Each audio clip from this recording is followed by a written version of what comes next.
Hello friends, welcome to Emmy spacey Tamil kitchen. எல்லாருக்கும் வணக்கங்க. இன்றைக்கி நம்ம விநாயகருக்கு ரொம்ப பிடிச்ச கொழுக்கட்டை பண்ண போகிறோம்.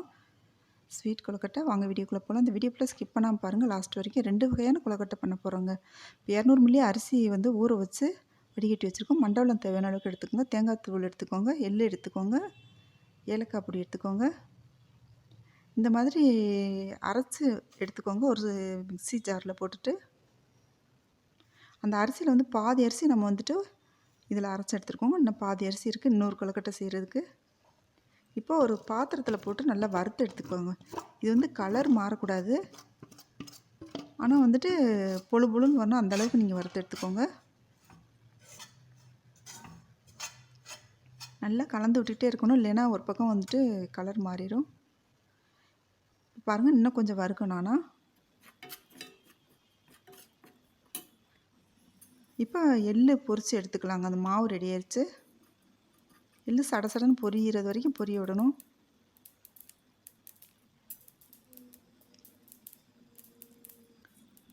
இப்போ எள்ளு அந்த மாவோடு சேர்த்துக்கலாம். இப்போ இந்த டைமில் ஒரு பாத்திரத்தில் தண்ணி கொதிக்க வச்சுட்டு பாகு காய்ச்சிக்கலாம். தண்ணி கொஞ்சமாக தாங்க வைக்கணும், நிறைய வச்சிடக்கூடாது. நம்ம மண்டபத்தில் எவ்வளோ போட்டாலும் சரி, தண்ணி நிறைய வச்சோன்னா ரொம்ப தண்ணியாயிடும். அதனால் கொஞ்சமாக தான் வச்சுக்கணும் தண்ணி. இப்போ வடிகட்டி எடுத்துக்கலாம். அதில் தூசி இந்த மாதிரிலாம் இருந்துச்சுன்னா அதில் வந்துடுங்க. கல், தூசி, மண் இது இருந்தால். இப்போ மாவோட சேர்த்தாச்சு பாகு. கரண்டி வச்சு நல்லா கலந்து விட்டுக்கலாம். பாகு சூடாக இருக்கிறதுனால. இப்போ உப்பு சேர்த்தாச்சு. இந்த மாவோட கெட்டி பதத்துக்கு தகுந்த மாதிரி நீங்கள் பாகு சேர்த்துக்கோங்க. இப்போ தேங்காய் துருவல் சேர்த்துக்கலாம். இப்போ ஏலக்காய் பொடி சேர்த்துக்கலாங்க. இந்த கொழுக்கட்டை 2 கொழுக்கட்டையுமே ஒரு அரை மணி நேரத்தில் பண்ணி முடிச்சிடலாங்க. ரொம்ப ரொம்ப ஈஸியான வேலை தான்.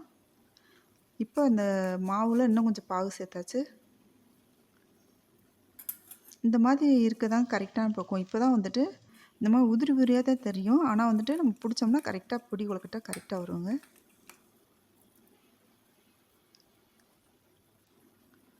இப்போ நம்ம பூவரச இலையில் பண்ண போகிறோம். விநாயகருக்கு ரொம்ப உகந்ததுங்க இந்த பூவரச இலை. அதனால் நம்ம பூவரச இலையில் இந்த கொழுக்கட்டை பண்ண போகிறோங்க. இப்போ இந்த இலையில் வச்சுட்டு நம்ம பிடி கொழுக்கட்டை பிடிச்சி வச்சுருவோம்.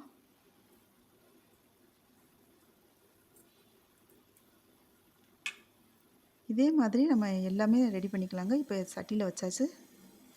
இட்லி பாத்திரத்தில் வச்சு மூடி வச்சிடலாம்.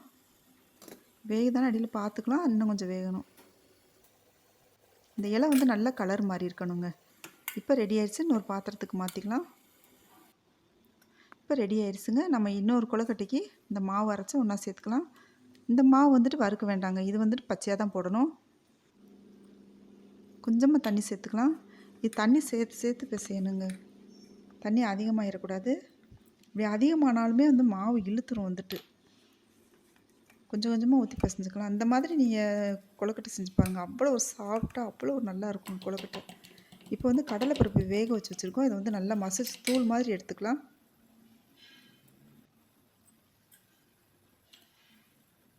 இப்போ பாகு அதோடு சேர்த்துக்கலாங்க.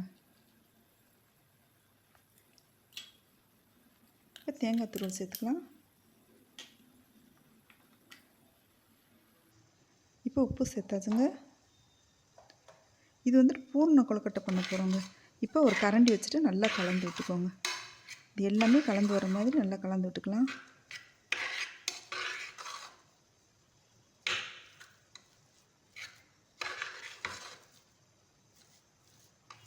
எல்லாமே கலந்து வந்துடுச்சுங்க. இப்போ இந்த மாவு பாருங்கள், எவ்வளோ வெண்ணெய் மாதிரி சாஃப்டாக, அவ்வளோ சாஃப்டாக இருக்குது மாவு. இப்போ ஒரு இலையில் வச்சு தட்டிக்கலாம். இந்த இலை இல்லை அப்படின்னா நீங்கள் வாழை இலை இருந்தாலும் வச்சு தட்டிக்கோங்க. இப்போ நடுவில் பூர்ணத்தை வச்சலாம்.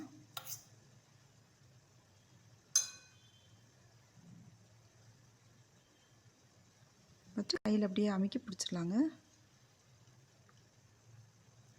விரலோட அச்சு பதிகிற மாதிரி நம்ம பிடிச்சி வச்சிடணுங்க.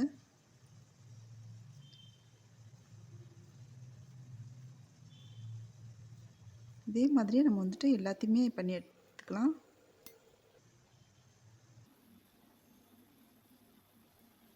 இப்போ எல்லாத்தையுமே அது மாதிரி நம்ம பண்ணிட்டோம். இப்போ இந்த மாதிரி இன்னொரு டிசைன்லேயும் பண்ண போகிறோங்க.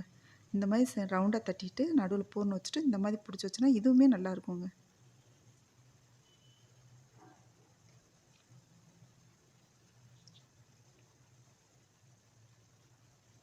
இந்த மாதிரியும் செஞ்சுக்கலாம். நம்மளுக்கு எத்தனை தேவையோ அத்தனை இதே மாதிரி செஞ்சுக்கலாங்க.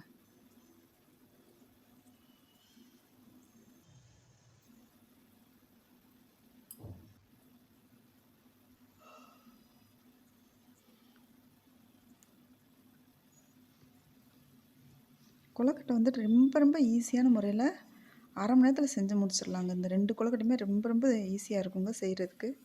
இப்போ நம்ம இட்லி சட்டியில் வச்சுட்டு நம்ம அவிச்சு எடுத்துக்கலாங்க. ஒரு 4 நிமிஷத்தில் அவிச்சு எடுத்துடலாங்க. இப்போ மூடி வச்சிடலாம். கொழுக்கட்டை ரெடி ஆயிடுச்சுங்க. இப்போ ஒரு பாத்திரத்துக்கு மாற்றிக்கலாம். இப்போ 2 வகையான கொழுக்கட்டை ரெடி ஆயிடுச்சுங்க.